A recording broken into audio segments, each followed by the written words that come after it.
Born to live again. Let Pope Francis once said, "We are not born to die, but to begin again." At this moment, a familiar story comes to my mind. Once, twins were talking inside their mother's womb.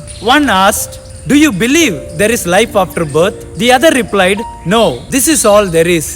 We live here in the dark and are nourished through the cord. There can't be anything beyond this." The first said, "But maybe there is something more. Maybe we'll walk with our legs, eat with our mouths, and see light all around." The second laughed and said, "Impossible. No one has ever come back to tell us that. Birth means the end of life." But soon, both were born and they opened their eyes to a new world far greater and more beautiful than they could ever imagine inside the womb. In the first reading, taken from 2nd Maccabees, we read that 7 brothers and their mother are tortured for their faith. They boldly say, "The King of the universe will raise us up to an everlasting renewal of life." They die trusting in the resurrection. In Psalm number 17, the psalmist prays, "Lord, when your glory appears, my joy will be full." It's a song of confidence in seeing God face to face. In the second reading, St. Paul encourages believers to stay firm in faith and good works, trusting in the eternal comfort from Christ. In the Gospel, Jesus responds to the Sadducees who deny resurrection. He says, "He is not the God of the dead, but of the living, for to him all are alive." Dear friends, just like the twins could not imagine life after birth, many struggle to imagine life after death. But Jesus assures us, death is not the end, it's a birth into eternal life. The womb is like this world, limited, dark, and temporary.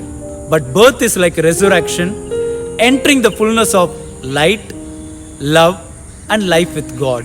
So, the twin story helps us believe what Jesus teaches.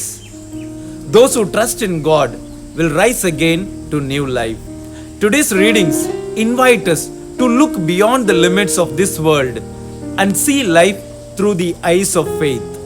The mother and her 7 sons in Maccabees believed that death could not destroy them because they trusted in the living God.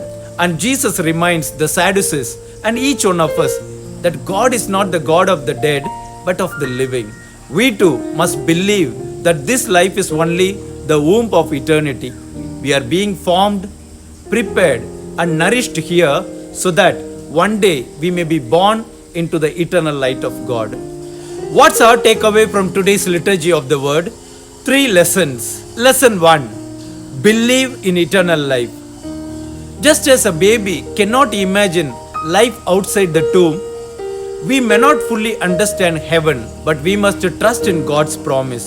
The King of the universe will raise us up to an everlasting life. 2nd Maccabees chapter 7 verse 9. Lesson 2. Live with hope, not fear. If we believe in the resurrection, we can face suffering, loss, and even death with courage. Hope makes our daily struggles meaningful. Every pain is a preparation for new birth. Lesson 3. Live as children of the living God. Because God is not the God of the dead, but of the living. We must live fully alive with love, mercy, and joy that reflect the life of heaven. In the preface for the dead in Roman Missal we read, "For the faithful, life is changed, not ended." So, let us live each day with our hearts set on heaven, trusting that after the pain and darkness of this life, a great birth awaits us in the light of God's eternal love. Have a blessed Sunday. Live Jesus.